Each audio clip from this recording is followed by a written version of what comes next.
everybody, and welcome back to the gardening, guys. Obviously it's just me today. Michael is at home. He's got a few things to catch up on. I'm ever so sorry that we haven't been filming for a little bit, obviously in regards to the allotment. I think that Michael might have done some other things, obviously just to keep you up to date with other things, I think. Anyway, so yeah, I've come down the allotment today to just see what's going on, and I've done a bit of weeding as much as I can do, because obviously the weather hasn't been really at all good this week. So I've done what I can for today. I'll probably come down again tomorrow and get cracking again with the weeds, and you know, they're everywhere. If I can just show you, they're not so bad here, and the grapevine, which is here, has done absolutely beautifully. So I'm hoping I get some grapes on that. Now, yeah. So this is, I'm really gonna call this. I don't know. It's gonna be probably called Mess Corner, but take a look at that. Wow, there's definitely some weeding to be doing in there. The 1,000 litre water butt definitely 100% filled up, so that's fantastic, because we was literally last legs on water, and now we're back to where we was, so we've got plenty of water. So fantastic. Everything's just absolutely grown mental. So I'll just quickly show you in here. I'm going to do the old trick that Michael does, just push you through the netting. So as you can see, all of the potatoes are now starting to come to the end, because they're obviously flattening down, which means the potatoes are almost ready to be digging out. The beans, I've took a load off them. They're also now coming to the end. If you can see the black pods that are on them, which are drooping down, that's because the seed pods have dried out. I've done that especially because I want to reharvest the seeds to grow again throughout the winter and next spring. Some runner beans, which was a experiment, has actually worked, so happy days. And then at the back, which is there and there, are the two peach trees, which are absolutely fantastic, just as I expected, that they actually do brilliantly in super heat. So that will need sorting out quite soon.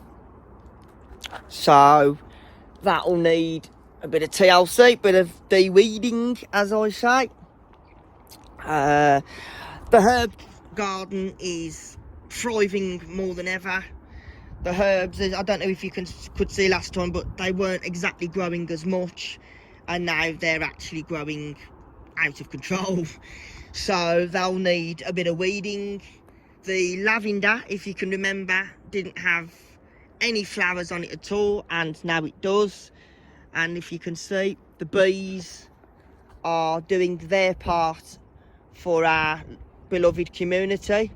As you can see, it is very important and vital that things like, you know, plants like this lavender are grown, even if you're not going to probably eat it or use it for drinking or vegetables or whatever.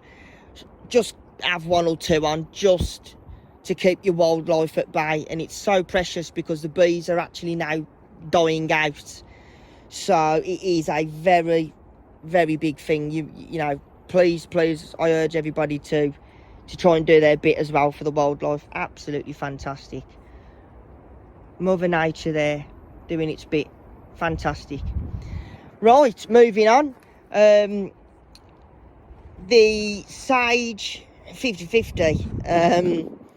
I don't know really what's going on with it. It seems to be dying off, coming back, dying off, but there's loads of new shoots that spring up all the time.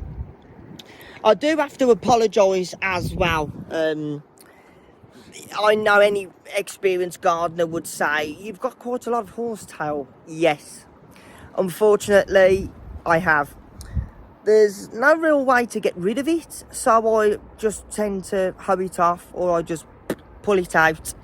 And then I just put it to one side and completely dry it out. And then in November, especially Birmingham City Council allotments, we got stopped having bonfires in March, so we're only allowed them now in November. So we dry them out and then chuck them on the bonfire. Yeah, so all the herbs are doing beautifully. The strawberries, from zero enough dead drought to completely bounce back because we've had so much rain. So fingers crossed, might get some more off them if I'm lucky. The curry plants has actually flattened, so that's because it's got tons and tons of flowers, and I think we've had that much rain, it's just flattened it. I will get round to that ASAP, try and take some weight off of it so that it will push back up. Right, so what else have we got? I've showed you that. There's nothing. Well, actually, I'll get to that in a sec. So this is what I've been doing today, which is de-weeding, trimming, and taking crops out the ground, washing them off, etc. Just trying to do a bit that I can, and here it is. So I've trimmed it and trying to get as much weeds out as possible. I've trimmed the path, and if you can look, there is some absolutely stunning sunflowers, which are absolutely beautiful. I didn't think I'd ever get this far. I've never grown so many in my entire life, but they're absolutely stunning. I had to come back about a week or two earlier, because obviously the wind was that bad. One of them in the middle, if you can see, it's missing, it's snapped, so I've put bamboo sticks up to try and hold it from the rest snapping off. So yeah, obviously that will need to be de-weeded now and dug out, and that will. We've got some rhubarb, which is obviously there as well. Look at that is absolutely fantastic. So I'm going to take a bit for myself soon. I know I've got other people who have also asked me, family and friends, who would also like some. So you know who you are out there, so you've seen it now with your own eyes. The rhubarb is ready. So if you're watching, get in touch and put your order in. So yeah, so these are pumpkins. Well, some of them are pumpkins, and these two are courgettes. As you can see, the leaves are very different, and these are pumpkins. This one sadly didn't make it. It might have been because we've had so much rain, it's just rotted the roots completely off. So I'm going to obviously get that out, or I might just leave it and it will become plant food. So yeah, lots going on. I've got to obviously still de-weed that. That's my fruit cage, and repair that, but now that's all out, because if you remember, obviously here was the elephant garlic. I'll show you that in a sec. Now if you remember the raised beds, which are, if I can just put it there, which are, sorry about that my good viewers, which are behind me, as you can see, the parsnips have done absolutely fantastic. I could not have been more proud. 2 years on the trot, and I've grown absolute superb, parsnips. So I'll leave them now till the winter, let the frost get on them, soften them up, and be good for Crimbo dinner. Carrots. are doing absolutely brilliantly as well. So the carrots are down here. As you can see, there's lots and lots of carrots. So they'll be on the dinner plate soon. And then obviously you've got the parsnips, a little bit longer. And then behind me, as you can see, is the, pardon me. Right, so I haven't got my GoPro with me today. Michael's got it at home. So I do apologise if my finger kind of goes in the screen. Runner beans, done it again.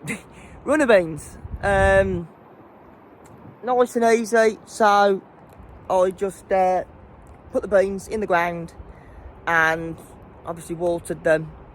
I had to put the netting around third time because obviously I planted them twice before, watered them, walked away, and the cats ended up digging them out, and squirrels. So it's a bit weird, but seeming as I've put this netting around, I've managed to get them up the poles. So it's brilliant. So yeah, as I say, you know, it's all absolutely fantastic. As you can see behind me, that was all completely full of garlic and onions. You know, everything was in there, and it's now flattened again, and it's been, you know, cultivated, or is going to be cultivated, ready for something else to obviously go in. There's a lot now that you probably can't get away with, so it's only short temporary crops that you might be able to obviously put in. You won't be able to get away with a couple of carrots, a few light lettuces, list goes on. But yeah, there's always something to do down the allotments, and there's always a lot of weeding to do. It's alright, I am just at the moment, I'm trying to, see this runner bean? I'm trying to up the pole. So it's, because we get a lot of wind down here, so I don't want it to snap. I normally, I would say, put them in another position. It's the first actual year of me actually doing it this way, because normally I'll put them, you know, wigwammed, but I think this year I decided just to put one stick up each and do it like that.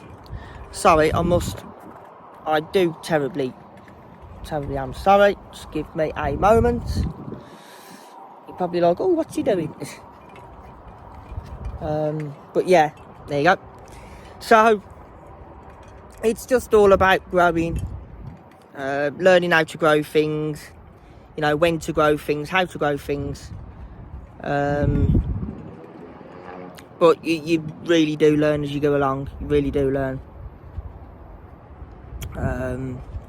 But yeah, so that is that. So we've got, well, I think I'm going to put some lettuce in, and I'm tempted as well to do some radish, light radish, and try and get that in as well, just to end the year with something, or if I can find something to spice me dinner plate up at Christmas, maybe not.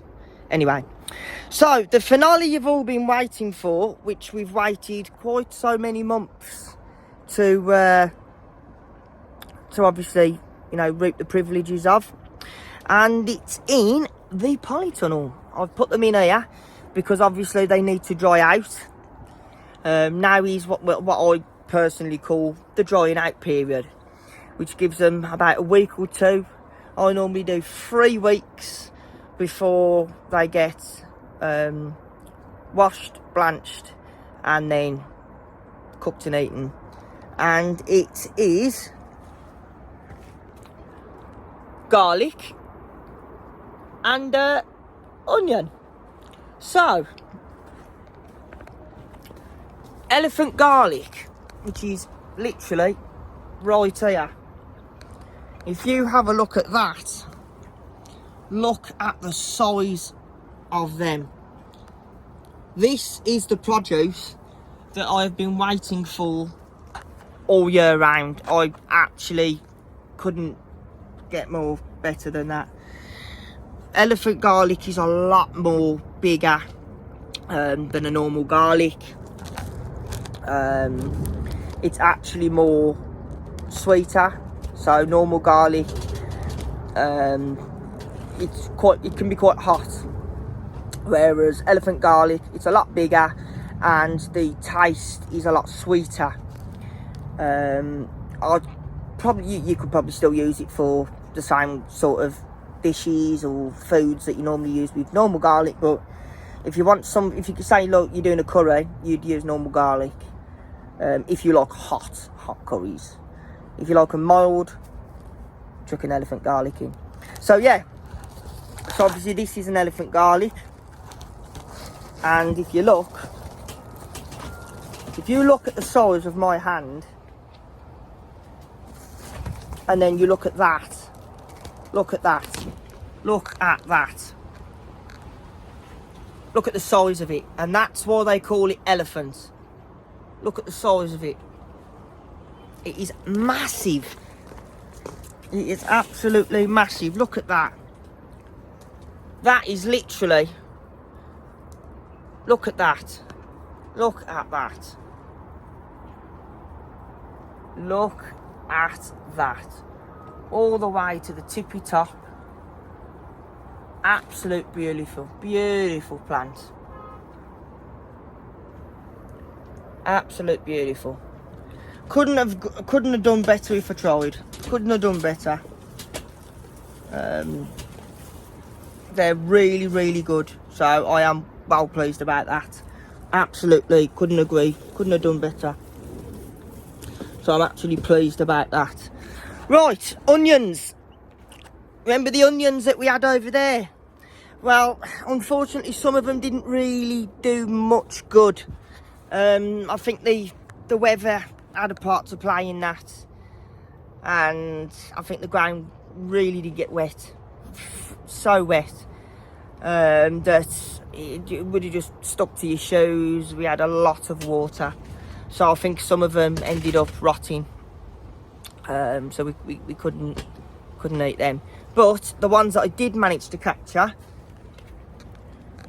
right here, so yet again, actual size of the onion is beautiful. There's more, I'd say more white onions than red there, but I'm happy that we've actually got a couple of red onions, so I'm not going to complain. Right, so if you remember as well, in this polytunnel we also had, just a quick one, we also as well had tomato plants. So if you look now, you'll see tomato plants. And the tomatoes are just starting to come on. And there's a couple that are actually going red. So they'll definitely come home with me tonight. I've started to train them along the blue rope. I'm going to have to push the rope. It's at that end and then it's at that end. So I've got to push that up and then pull it up so that the tomato plants come back upright as best as I can, because the polytunnel isn't straight, it's curved, and try and as delicate as I can so I don't damage the plants or snap them, get them to stand obviously upright. It's not going to harm them like this, but I'd rather them upright with the tomatoes to fall down. So yeah, everything is absolutely beautiful. We'll get back on track. We'll definitely get back on track. So yeah, guys, that's all I can really say. Just I thought it was going to be a quick update, but I thought I'd take you around the whole lot and show you fully what the state is, and obviously what we're thinking of doing, and what I'm going to be doing as well, and then obviously look at the flowers. Absolutely beautiful. Absolutely beautiful. So guys, as I say, thanks for tuning in again to the gardening guys. Don't forget to like, share and subscribe. And from myself, I shall see you very soon. Take care and stay safe, guys. See you later.